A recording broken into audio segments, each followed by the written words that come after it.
जय श्री राम दोस्तों, वॉक पे चर्चा में आपका स्वागत। मेरे चैनल भारत का गौरव पे। कमला हैरिस ने राहुल गांधी को यूएस बुलाया। कमल हासन भी पहुंच गए कि शायद कमला डीके शिव कुमार को भी बुला लिया गया।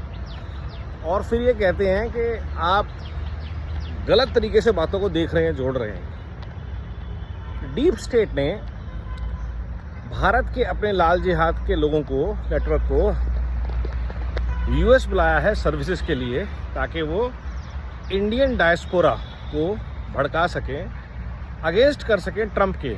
लार्जली जो भी लोग भारत से विदेश जाते हैं उनका भारत के प्रति, भारत के संस्कारों के प्रति, भारत की संस्कृति के प्रति और भारत में हो रहे प्रगति के प्रति जागरूकता और जागरण ज़्यादा होता है।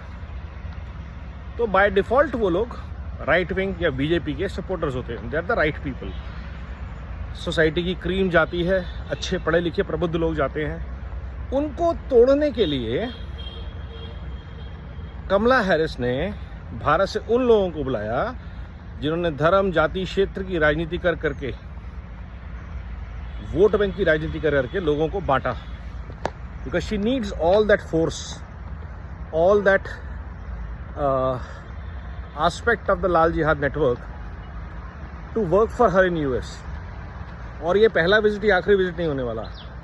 ये आप लिख के ले लीजिए कि यूएस के इलेक्शन तक ये नेटवर्क के लोग कम से कम 4 से 5 विजिट वहाँ करेंगे, इंडिया के डायस्पोरा से मीट करेंगे और आपको वहाँ पे चेंजेस दिखाई देंगे। वहाँ पे कुछ लेफ्टिस्ट जाति वाले लोग खड़े हो जाएंगे, भी थोड़े दिन में आपको दिखाई देगा कि Lingayat techies should support Kamala Harris और Kashmiri Hindu should support Kamala Harris. तो अलग अलग रीजन्स को अलग अलग लेवल पे लोगों को, वहाँ पे डायस्पोरा को भी डिवाइड किया जाएगा। और ये बिल्कुल वैसे ही है जैसे ब्रिटिशर्स भारत के लोगों को ले जाते थे वर्ल्ड वॉर 2 में मरने खपाने के लिए। इस बार भारत के डायस्पोरा का वोट बैंक मोबिलाइज करने के लिए लाल जिहाद की फोर्सेस को एक्टिवेट किया है उनके बॉसेस डीप स्टेट वालों ने। और ये बड़ा क्लियर इंडिकेशन है कि आज तुम हमें सपोर्ट करो, पहले हमने तुमको सपोर्ट किया था, तुम फेल हो गए, लगभग पहुंच ही गए थे लेकिन फेल हो गए।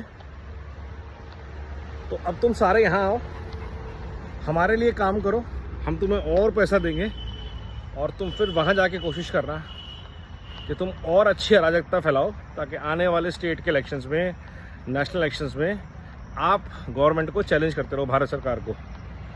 तो ये डबल एज स्वॉर्ड जो बनाई गई है डीप स्टेट द्वारा, वरना राहुल गांधी जी जैसे व्यक्ति को शायद कोई अपने आप पियोन भी नहीं रखेगा।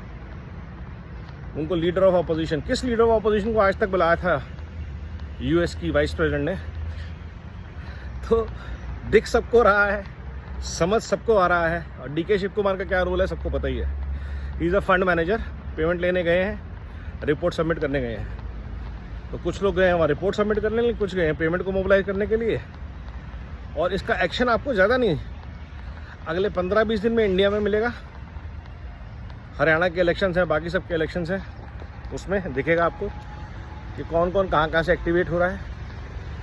और साथ ही साथ आपको यूएस में भी इसका इम्पैक्ट दिखाई देगा। Just keep a watch and mark my words. अभी तक तो, आज तक मेरी कॉन्स्पिरेसी का थ्योरी जो है वो कभी गलत नहीं हुई है। और दो I am no strategic leader, I am not a defence adviser, I am not a economic adviser, I am a simple common man. एक साधारण भारतीय हूँ मैं भी आप लोगों की तरह, लेकिन मैं इन चीज़ों को ऑब्जर्व अलग तरीके से करता हूँ। I am able to connect the dots with historical data in mind and people's character in perspective। तो ये दो चीज़ें मदद करती हैं और वो प्रेडिक्शन अधिकतर ठीक होती है। विनेश फोगाट के केस में भी हमें पहले से ही दिख रहा था कि ये हुडा का स्टूज गेम खेला जा रहा है। हुडा और ब्रिजभूषण शरण जी की लड़ाई में उन्होंने विनेश को यूज़ करके गिराने की कोशिश करी, वो फेल हो गए। विनेश फोगाट जो क्वालिफाई नहीं करती थी ओलंपिक्स के लिए, उनको सरकार ने ओलंपिक्स में भेजा, वो वहाँ हार गई। और यहाँ पे आते उनको लपक लिया हुडा जी ने यूज़ करने के लिए। पहले उन्होंने बॉक्सर विजेंद्र का कैरियर बर्बाद किया और अब बारी है विनेश फोगाट, बजरंग पुनिया। इनको भी ये चूज़ के अगले 3 महीने में बाहर कर देंगे। विनेश जीतेंगी नहीं, बजरंग पुनिया को एक लॉलीपॉप दे के बिठा दिया गया है। तो ये जो डीप स्टेट और लाल जिहाद का नेटवर्क है, ये इसी तरह काम करता रहा है देश के विरोध में, भारत को गिराने के लिए, और करता रहेगा। हमें सचेत रहना है, आवाज़ उठाते रहनी है, लोगों को जागरूक करते रहना है। वंदे मातरम, नमो भारत, जय हिंद।